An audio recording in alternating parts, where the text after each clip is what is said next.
Hello and welcome to yet another edition of HRTech.SG's Tech Talks, where we talk to subject matter experts on all aspects in the realm of HR technology and get to know more about the HR tech trends and insights. So today we have Sujay Bhatt, HR strategy advisor at SAP SuccessFactors, as the guest. In his role, backed by over 20 years of experience in the HR and HR tech space, Sujay works with organizations to help them define their HR technology transformation roadmap and craft out the integral role of SAP's cloud HR technology to support in executing people practices and driving transformation, most importantly, to achieve business outcomes. So he works with organizations right from building the case to design to project implementation. Thank you, Sujay, for joining us on our show today. Thank you so much, Sriram, and thanks for having me. Sujay, the pandemic has definitely not only changed the way where we work from, but it's changed the way how we work, how we communicate with our employees, how we measure their performance, how we reward their work entirely, right from the planning to hire to retire, everything has been changed. So I wanted to understand what are the significant trends, both business and talent trends, that you are seeing in the marketplace? So significant business trends is that, like you rightly said, there is a disruption that is currently underway. And a lot of organizations are, rapidly changing their business operating models and their go-to-market strategies. And a lot of that is underpinned by digitalization, not only from an operational standpoint, but also how do you provide goods and services to their end customers in a digital mode. And as you know, the trends that bleed into HR is employees are consumers as well. So when they are, experiencing digital automation and digitization in their lifestyle as consumers, they would require the same level of customer grade experience or consumer grade experience within HR as well. So there is a trend, given the fact that, employees today are working remote, they're working virtual, they're working flexible. So how do employees gain access to information? How do employees gain access to data? How do they connect with experts? How do they connect with the larger organization? So there is a trend that we're seeing of rapid digitalization in HR. There is also a trend that we're seeing where employees today want to be heard, want to be understood more by their leadership teams in the organization. And they want the organization to understand how they're feeling and what they're thinking with regards to all the policies and practices that organizations are putting in place for employees to make their life a lot much easier within the organization. So the trend of listening to employees is seeing a significant increase on an ongoing basis and even in the flow of work. So in fact, what you just said acts as a perfect segue to what was my next question. In terms of in the new hybrid workplace, what is going to be the role of HR in the entire digital transformation journey? Yeah, so I think, like we said, right, that digital transformation is not negotiable anymore. And when you're talking about HR's role, HR would have to play the role of how do you, build that digital ecosystem within HR to be able to execute on HR policies. How do you build a digitally savvy HR organization to be able to, extend these services to employees? So it becomes very critical to understand who the stakeholders are, what their needs are, have a good understanding of how many employees are desk-based and how many employees are not, are deskless workers or deskless workforce. And then, understand from a design thinking perspective, what would their experience be? What would their journey be? And then reverse engineer the delivery model from a technology standpoint, as well as the operating model for HR going forward. So I think HR plays a very critical role in shaping the digital HR strategy within an organization. not only from understanding stakeholder needs, but planning for the roadmap, looking into change management, looking into adoption, and how do you keep this more recent, current, and dynamic, because it's going to be very dynamic. So what you did yesterday may no longer be relevant today. So how do you change gears, and how do you meet market needs and employee needs as well? So it's going to be a lot more dynamic.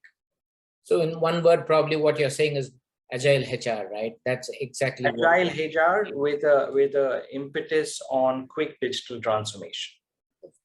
In fact, a few years back, there was an article in the Harvard Business Review which talked about how HR teams were focusing on administrivia, and it was time to blow up the HR function. I think the pandemic has created a perfect scenario for the HR teams to really bounce back and be seen as a strategic business partner, not just focused on just the administration aspects.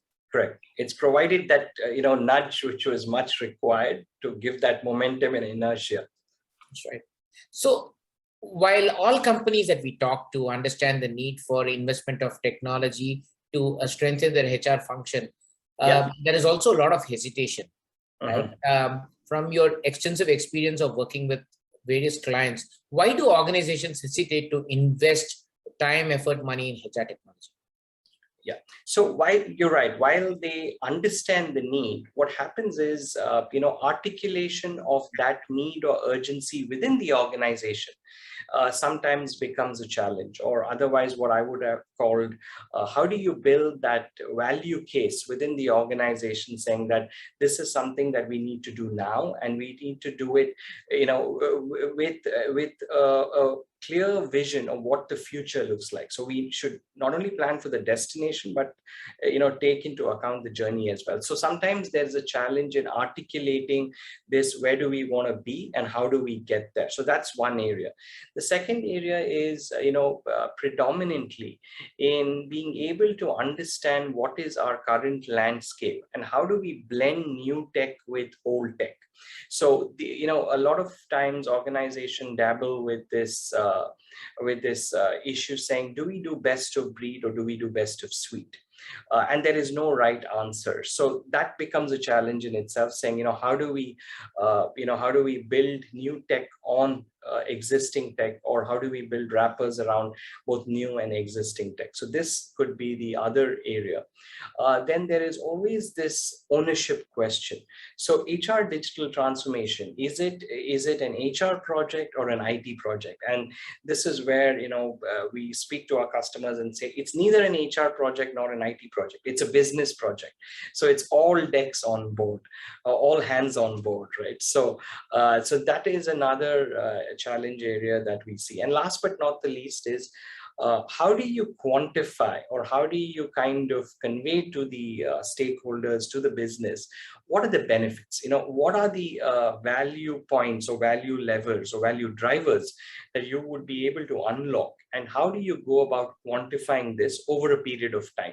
So these are some of the challenges that we see that organizations face that leads to a delay in adoption of HR digital transformation initiatives. In fact, the last point that you mentioned was really pertinent. So we've always encouraged HR teams to talk the business language, to have the business acumen, to speak dollars and cents rather than talking about employee perspectives and sentiments, right? It's very important to develop the business acumen and talk the business language. I think you really nailed it when you mentioned that, Sujata. So how do HR teams, right, build a case for investment in their organization? So that's exactly what you are hinting at, right? How do they present a business case? How do they present the ROI? Yeah, so it has to be a complete holistic view. I would almost call it like a project document. If you were to look at it, it needs to cover different facets. And I call it the 5W approach. You need to understand why you're doing something. So in that why, the first W is the why. You need to understand, how are things changing? How is the workforce changing? How is the business changing? And what are the gaps today in executing HR policy from policy to outcome? And what's the role technology plays there across stakeholders? So the why becomes very important. The second aspect is what needs to change. Are you changing experiences of employees? Are you changing culture? Are you changing a mindset of, rapid automation to be able to partner better with business? So the understanding of the what are we trying to change is very important. So is it talent management? Is it automation and operations in core HR? Or is it the support mechanism? Is it the delivery model of HR? Or is it employee experience? Are we trying to, understand and listen to our employees more often and, bridge the experience gap? So the what becomes important. The third W is the when. So when do we do this digital transformation? Do we align it to a business transformation initiative? Do we align it to some key milestones in terms of growth or mergers and acquisitions or divestitures? Or do we align it to more critical aspects such as calendars of HR calendars, with regards to talent cycles or comp review cycles or recruitment drives, or tax closure years with regards to payroll compliance and things like that. So aligning it to a calendar becomes very important, because then you're able to clearly demonstrate a win to all the stakeholders, right? Then the fourth W is, where do you start this initiative? It could be within business units, it could be at an entity level, it could be at a geographic level, it could be based on certain specific interventions you're having, let's say at a BU level or a geography level. So where do you roll this out first? In a complex market, or in a easier to navigate market, or in a market where there are a lot of cultural nuances to take into account. So the where the project is rolled out becomes very important, and it's a huge part of the value case. And the last one is who. So who are your internal champions? Who are your internal stakeholders? Because what becomes important is technology has to be mixed with human psychology, right? So when you are talking about implementing such a large project, there is change, right? And today, given the fact that we are all not in the office, you're not in the so-called presenteeism state culture, you're all working as digital or remote teams or pods. And if you take the deskless workforce, which are who are on site, they're working in smaller teams. So your ability to adopt is dependent on what that group feels. So you need to be able to pick up champions within these on-site groups or off-site groups or remote groups and groom them as your spokespersons within this project to be able to carry this forward. And the who also brings into account who are the external parties that you need to consult with, right? Do you hire a consultant, or what is the neutrality of that consultant when it goes to the execution stage? So these are the 5 W's that you would need to consider to build that value case. Last but not the least is the numbers bit of it, right? What is the total cost of ownership? And in line with that total cost of ownership, what are some of the tangible and intangible returns that you would have over a period of time, whether it's a 3 years or a 5-year period? That becomes significant again. And I'm not talking about cloud, because the TCO and the returns are better with cloud versus an on-premise infrastructure while you're preparing the value for change case. So that becomes a given. But having said that, you can still have a hybrid model where you can leverage your on-premise investments that you've made and roll that up and invest in gaps that you have. So you could do a leverage and invest model as well. But your case for change needs to clearly articulate all this in detail so that it provides confidence to the stakeholders that this has been thought through from start to finish. The destination is clear, but the journey is also well mapped out. I think by providing this 5W plus the numbers aspects, as you rightly mentioned, will reinforce the confidence in the leadership team that the HR team is capable of driving it. One of the main reasons that we also saw the leadership team's hesitance to invest in HR tech is the skills capability of the HR team should drive it. Now, by doing some of these aspects, as you mentioned in the business case, really reinforces that confidence. Yeah, this is not, these projects are not HR projects. They're business projects anchored by HR. So HR would, like you rightly said, need to review their competency also and be very candid, saying, in order to execute this well, these are the investments we would need to make in our people. So that needs to be also called out. So any investment in HR, but should deliver strong business outcomes. Yes. That should be the key focus. Yes. Now, one of the aspects that we earlier talked about was the consumer grade experience that employees are looking for from even the business applications, right? So in your perspective, what is your key mantra for creating best-in-class employee experience? Right. So today, if you dissect employee experience, it's pretty much, we at SAP, we call it moments that matter. So today, whether I'm an employee navigating certain areas of HR, or whether I'm a person delivering, my work, the core work that I do in an organization, there are moments that are critical to me, right? So if I bring that back into HR, when I join an organization, it's a very critical area for me. So in the recruitment stage, or the onboarding stage, or the moment of having a life event, having a child or moving to an overseas location. So at all these critical moments, what happens is there is a need for an employee to be able to access not only information but data, and also in sometimes insights. Now, how easy or difficult it is for the employee to go through that specific event as a journey defines the experience that they're having in that moment, right? Now, if you take that into today's context, if my laptop dies on me and I'm at home, how do I reach across to IT support to have a laptop shipped to me, configured, with my office specs to be working, is a huge moment that matters to me. And if I am met with suboptimal interfaces, and if my experience is suboptimal, that takes a huge toll. And now, if you were to string all these moments that matter together during the flow of work and when employees are working, you pretty much are defining employee engagement, right? So however the policies are consumed defines your experience. And the mantra to define an ideal experience is very custom to an organization. You need to review the demographics of your employee pool. What are their profiles? Are they deskless workers or desk-based workers? Are they working for long durations from their home base, or are they working closer to home, like, a regular day job? All these factors need to be taken into consideration, and you could use methodologies like design thinking to navigate, see the touch points, see the breakages, and then fix that with the help of technology, process, and policy. So everything is not technology, a lot of it is process and policy. But the good part is today, when you define this perfect experience, technology is embedded with best of breed processes. So it makes your life a little easier. You just have to think about the policy.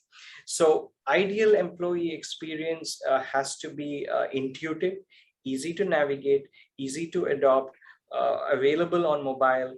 You may have intermittent internet connection, so you should have offline versus online options.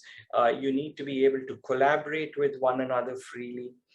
You need to have speed to market in terms of new features and functionalities, right?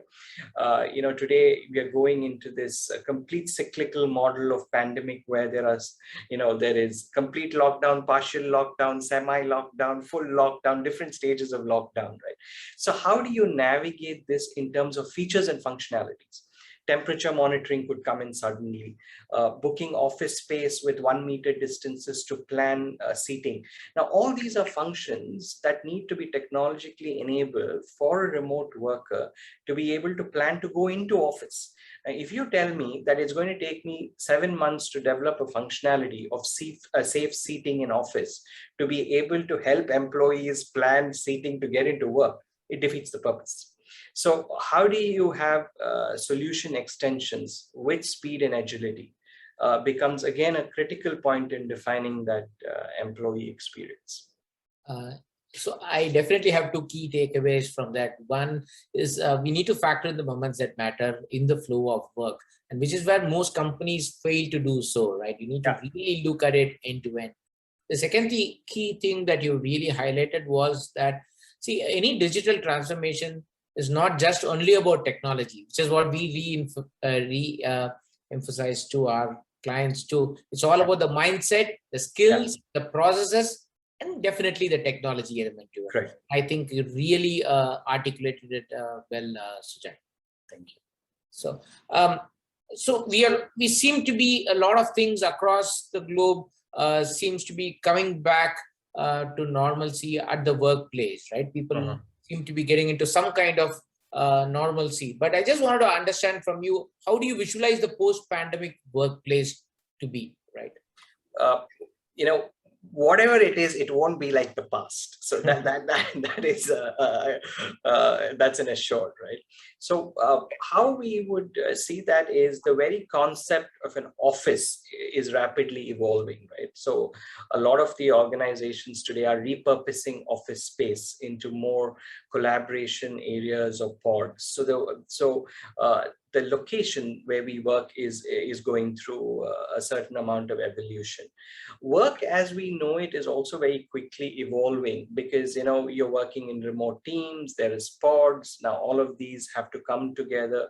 So the way we are augmenting support and stuff to get work done is changing. So today, geography is history. So, in the past 24 months, we realized that you could, if the time zones permit, you could have such a diverse team from across geographies to deliver a bunch of outcomes or activities. So the way we are working and collaborating is completely changing as well. The other thing that is changing is the fact that how do managers now manage this, completely remote virtual teams? How do you provide feedback to your employees? So the focus is shifting from more of activities to outcomes. And how do you help employees navigate and focus on the outcomes? So the frequency of providing feedback and check-in is also increasing considerably. So it's more checking in to understand, and it's not about reviewing what are the milestones, did you do it or not? It's to understand, where else do you need support? How can we further augment, or what is it that we can do to get additional help, right, to get that done. Their focus on health and well-being is also going to increase. And we've seen that today. Mental health is becoming a very huge priority for organizations today, and well-being in its entirety. It's about physical, psychological, emotional, financial well-being, because that is the fundamental part. We are in uncertain times. Like I said, it's so cyclical, you're in and out. So employee listening has increased as well. Employees have a channel now to voice their opinion in matters that impact them, and let the organization know what are they feeling, what are they thinking, whether these changes are working for them or not, because otherwise it becomes a very silo approach. We think we are helping them, but they don't feel that these interventions are actually helping. Digital, I will not say, is become extremely important in the new hybrid workplace. How you attract talent has also changed. It's more about not just total rewards, but also the benefits and the flexibility of work. So the amount of change that we're seeing is phenomenal, and and it will continue to change. Depending on how the ecosystem evolves. And what becomes critical is agility and speed to execute. So that would define how quickly you're able to, scale the curve in a way.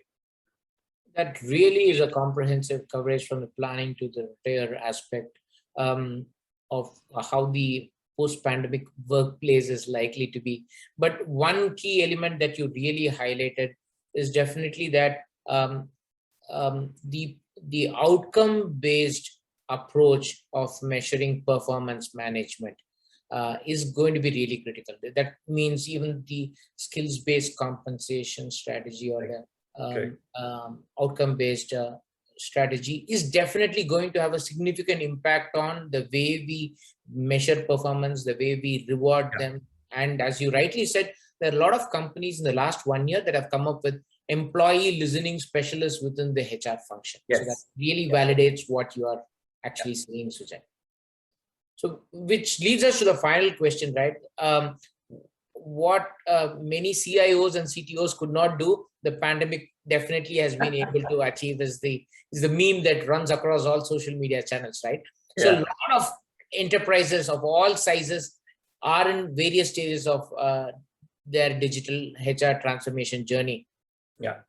What advice would you give to enterprises, startups, which are just starting off on their digital HR journey? Yeah. So more than advice, right? Because one solution does not fit all, and different folks, different strokes, right? So more than advice, I think there would be some critical considerations, right? The most important thing is please start, because it is important that employees have access to information and data and digital tool sets. The second is start where it is most significant to the organizations. In today's time and age, it's very important to show quick wins. So where it is most material, either you change, you have to touch and influence internal stakeholders, and that should be demonstrated. So start where it matters. It is always important to keep the destination in mind. So hence have a roadmap of how you would get there. A roadmap is very, very critical. Do not underestimate the importance of change management, because as human beings, we are resistant to things even we need the most, right? So how do you bring change management, acceptance, and adoption into play? The other aspect also remains that who you partner with is extremely important. It's a long-term relationship, and hence, that amount of flexibility should exist, because there are certain uncertainties that we cannot estimate at the beginning. So that flexibility and that partnership becomes very important. The other consideration is that today with cloud technology, there's so much of features and functionality that it offers. So, and more often than not, we get trapped into this feature functionality requirements, right? 100 lines on an Excel on features and functionality.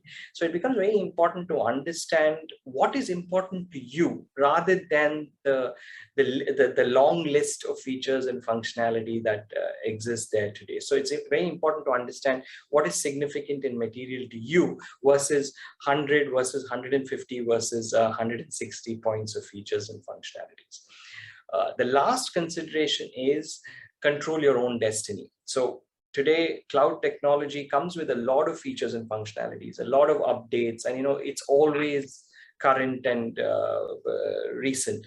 But build a COE within your organization for HR tech and employee experience to be able to leverage the most of the investment that you make. Because it is all these tools are so powerful that you need to understand within internal teams how to leverage that. So invest in a center of excellence for technology to be able to maximize your investment. So that would be one of the considerations as well. That was a fantastic summary, Sujay. So when clients approach us and say, hey, what's your feedback on this product? We plan to implement it. So we tell them, take a step back. Don't start with the product or the solution in mind. Start with the problem that you're trying to solve, right, which is what you highlighted.